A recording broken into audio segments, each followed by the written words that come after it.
Hey there, homeowners, realtors. Listen, I get this question a lot. People say, well, how much does it actually cost to sell my home? So I figured now's the perfect opportunity to make a video and show you exactly how to calculate what it costs to sell your home. I'm Ian of Austin. Let's get into it.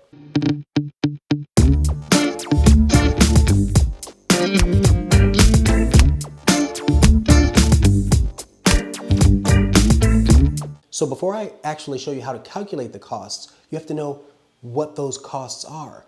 And there's a few of them that are really important. So let's talk about them. The first one I'd like to talk about is your loan balance. So when you purchase the home, there's a high probability that you got a loan for this home. So let's pretend you purchased a house for $300,000 5 years ago. Your loan balance today could be $200,000. So when you're selling your house, the delta, or the $100,000 difference, is really what we're talking about. All right.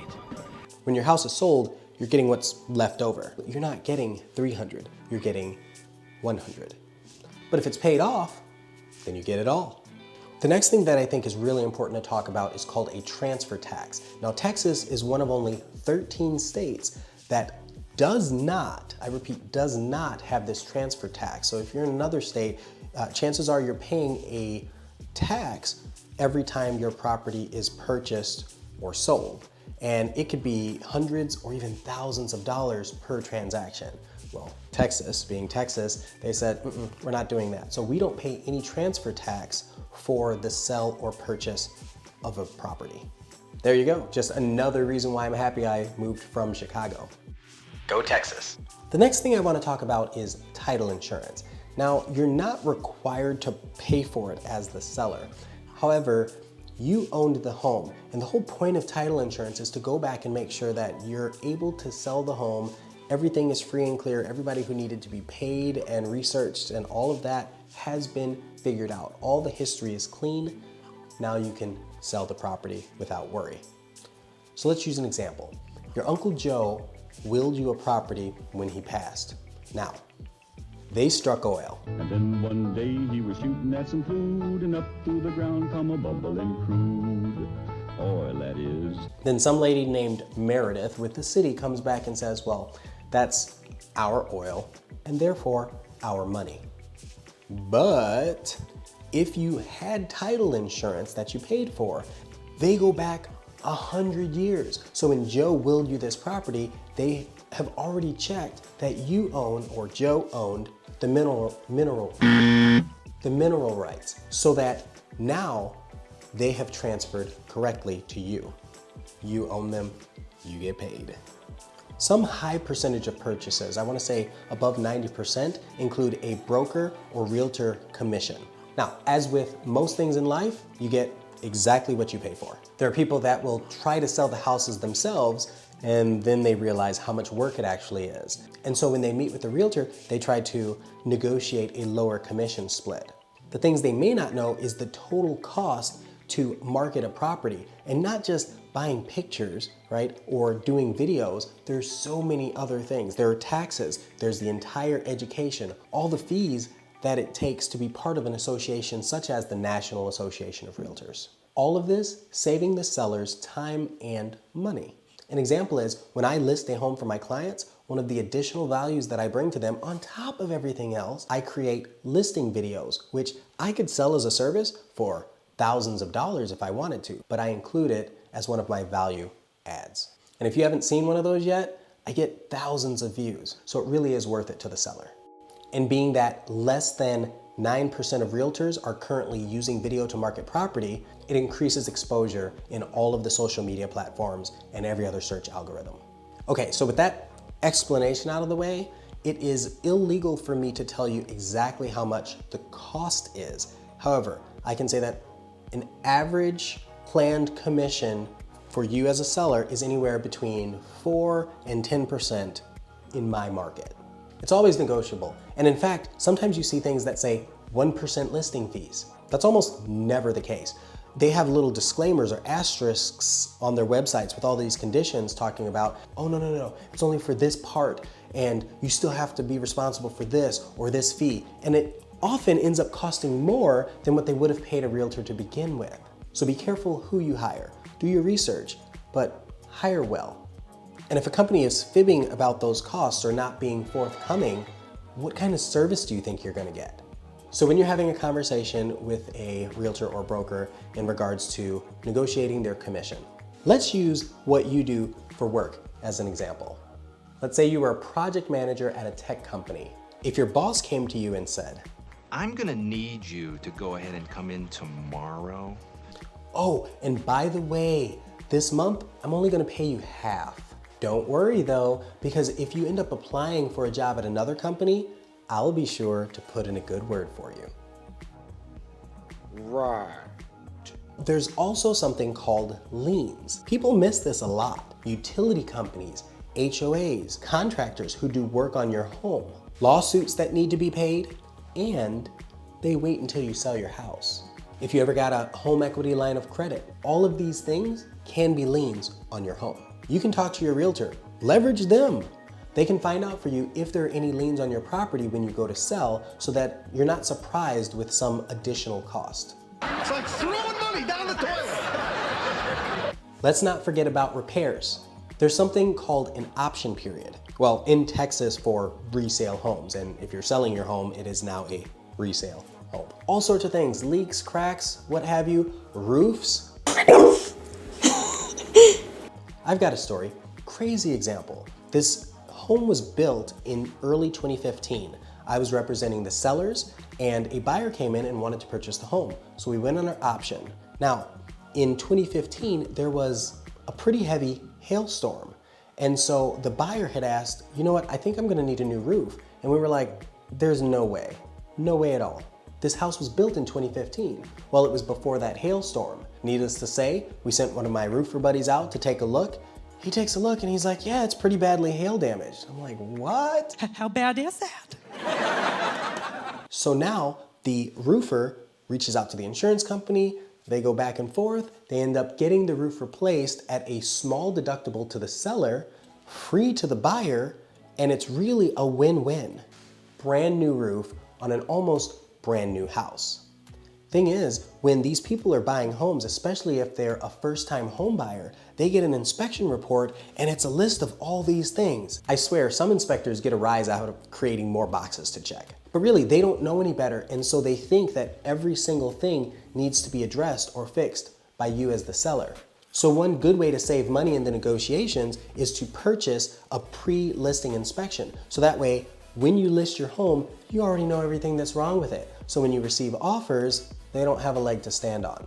So what's better, spending a couple $100s up front to know what's going on, or being asked to spend thousands and having a tough negotiation as a result? Okay, the last one I want to talk about is the contract itself. There are HOA transfer fees, a fridge. You almost never get a fridge in Texas. I don't know why, that's just how it is. Seller credits for things like new paint or carpet. And a lot of buyers need help with closing costs, especially if this is their first time purchase. So they're gonna ask you to contribute some money, usually thousands of dollars, toward their closing costs so that they can actually buy this home from you. What's interesting though is if they're getting a VA loan, they legally can't pay for some of these closing costs or escrow fees. So that means those are automatically referred back to you. And here's another kicker that a lot of people may miss, taxes. And it's prorated based on the day that you actually close. So based on the date that you actually close the home, whether it's 1 month or 3 months or even 6 months, that time frame, you're still responsible for taxes. And all these things that I just mentioned are all part of the paperwork, the contract that we as realtors write up for you. So now that I've explained all the costs to you, the real reason why you're here is so you know how to calculate them. Well, let me show you. Oftentimes you don't even see this unless it's during a listing presentation that a realtor is giving, or it's discussed when you're receiving offers for your home. It's called a seller net sheet. Also, I have an easily clickable and safe link where you can download a copy of a net sheet for yourself. That way you don't have to go searching all around the internet and not even know if the calculations are gonna work correctly. Here's how you use it. Okay, so this is pretty easy to figure out, but I still wanted to walk you through each of the sections. So look at the top here and you have the sales price. And I kept that separate because this is what you're going to get from your evaluation. This is where you plan to list it or sell it for. Next, you have your seller debits. And notice I leave the loan balance blank. It's because you don't necessarily have that yet. If you add that in, it will affect this number at the bottom. Right now, your cash is $272,000 and some change, assuming you sold it at $300,000 and you have these items in there. So next you have your transfer tax. So in Texas, we don't have a transfer tax. So I'm going to go ahead and drop that to 0. It adjusts the price. Title insurance. This is arbitrary number. You'll get this from your title or escrow officer, and your agent can help navigate those waters. Liens, same thing. In a lot of cases, you're not going to have any liens. So I'm going to take that off. Repairs. You might not want to offer any repairs on the property. So let's say your property is in very good condition. You ended up getting a pre-listing inspection. You've already taken care of repairs. You can either add that in or you can just remove it altogether because you know it's not something you're going to worry about. Seller concessions, arbitrary number again. I just put 4,000 because that's about what I've seen as far as what people are asking for when they're purchasing a home in this price range. And then other, you might have miscellaneous costs, light bulbs or something silly that you have to replace. I put 500, that's a bit much. Let's go with 250 because you updated the thermostat to a really cool smart Nest or something like that. You have your realtor broker commissions. And again, as you slide, it does adjust the price, but we're going to leave this at about 6%. And as I mentioned, you get what you pay for. So now let's go back to this loan balance. We said $300,000 for the house. So let's say your loan balance, let's say you paid half of it off, $150,000. So I'm going to click on it. So now you have a realistic net number. When you walk away from this home, you will have $125,494 approximate dollars in cash. But that is very nice to know because that helps you make a decision as to whether you put this money into a tax account or if you put it as a down payment into another home, or you take half of it, you buy a home and you go on a really cool vacation and you buy a car or you pay down debt. The point is you have to have the calculations in order to understand what you're actually going to be able to do with the money. One other thing is, in order to get your numbers, you actually have to know what your home is worth. And you can look over at this neighbor over here and say, well, they sold their house for this, and that neighbor over there and say, well, they sold their house for that. But let me tell you a secret in the real estate world. There are only two people that see your house like this. And it's the tax assessor and it's you. But when the buyer looks at your house, because they're the ones that are going to be paying for it, this is what they see, which obviously isn't quite the same. Then there's the inspector, and he gives you the truth, the whole truth, and nothing but. So help you. I swear it's like they feel validated the more they find wrong with your house. So to make your life easier, I've got a really easy website for you to go to. You enter your home address and it'll tell you a pretty approximate value of what your home's worth. So you're getting much closer than just playing the guessing game. And you don't have to talk to anyone, and the link is clickable right below the video. So for those of you who have already sold a home in the past, tell me in the comments below what formula you've used to figure out what you're going to net. Make sure to download your free seller net sheet. And if this video was helpful, be sure to subscribe and share with a friend. This way I know that this brings other people value. Thank you so much for watching. I'll see you in the next one.